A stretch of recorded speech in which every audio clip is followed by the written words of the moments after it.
This season on the Living Out Love podcast, we are focusing on you, who you are, what motivates you, what you're here to contribute, and how you can expand. We'll be utilizing my leadership skills and spiritual connection, diving deep into the Enneagram and astrology. Listen every week to become intimately aware of yourself. Only then can you heal and grow. Let's get to work, loves. Hello, loves. I am recording this Wednesday, November 6th. We are less than 24 hours away from Donald Trump being declared our 47th president. And Kamala Harris at this point in time has not made her concession speech.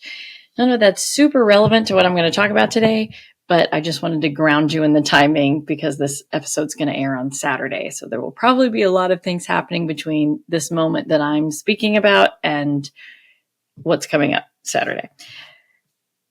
So the real reason I wanted to make a podcast episode this week wasn't actually about the election, although there's going to be some divine overlap there. This week, I wanted to talk about a theme that comes up in my readings. Anytime I hear something from the guides, 2 or 3 times in 1 week, it's a pretty big sign to me that collectively there's something going on that we're all either trying to get clear on or trying to work out. And so anytime I'm noticing a theme, I like to share it with you all because I think that odds are pretty good that other people need it. You might need it too. So this week, the theme has been the idea that being on your path, on your soul's path for your quote highest good, for everybody's highest good, for your evolution, that being on your path doesn't always feel right. And it doesn't always feel like you know where you are. You can be completely confused. You can feel lost. You can feel angry and sad and depressed and scared. You can be having all of those experiences and still be exactly where you're meant to be for your soul's evolution. And I think in general, we sometimes get our minds confused in terms of, I want to be on what's my soul path? What's my purpose?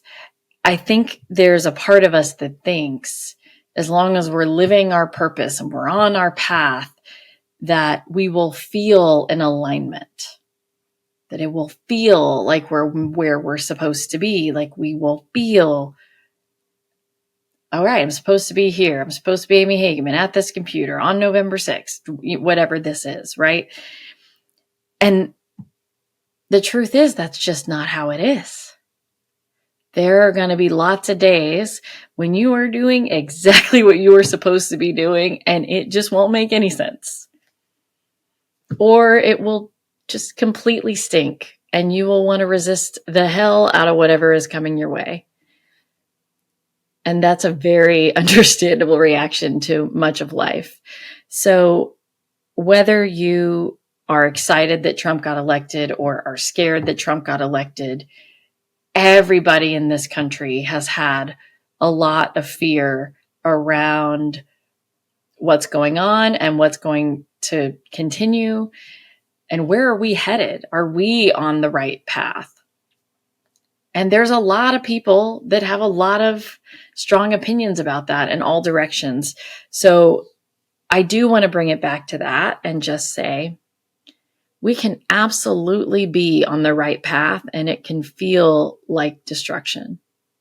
We can absolutely be on the right path and it can feel like we're lost. We can absolutely be on the right path and it can feel like death is around the corner. I mean, just because it feels bad doesn't mean it's not what is, quote, supposed to happen. Now, I'm not endorsing Donald Trump. I'm not saying, this is what was supposed to happen. So if you didn't vote, go pat yourself on the back. I'm not giving anybody permission or congratulating anybody. I'm wanting to, if at all possible, speak to the souls that are underneath all of our ego emotion and have your soul tune in as much as possible to whatever it is that your highest self has to say. And tune in as much as possible to the knowing that sometimes what is in everybody's highest good doesn't appear that way, doesn't appear to be so good. So no matter how you're feeling about whoever winning, and I know there were lots of other things, bond proposals, there were lots of other things besides the president. And so I pray that everybody in this country, in the world, is every day better and better than they were before. Every day, everybody would have better access to food and healthcare and shelter and nurturing and love and joy and fun and in all the ways that could be accessible. I want that for everybody. I don't care what your pronouns are, your skin color is, what country or planet you live on. That's what I want for everybody. And it's okay that I'm not going to get that, but that's what I'm moving towards. And so I want you all to just take some solace in the fact that our guides have been telling me it can feel way wrong and still be exactly right. So then the question becomes, what do you do when it feels way wrong? And the answer is you connect with your intuition.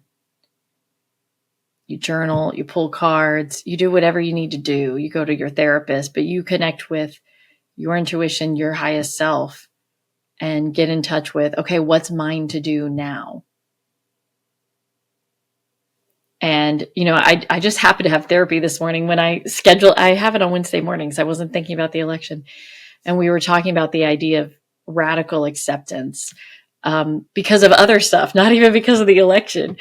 And that's something I've been working on, and it has freed me when I can practice it.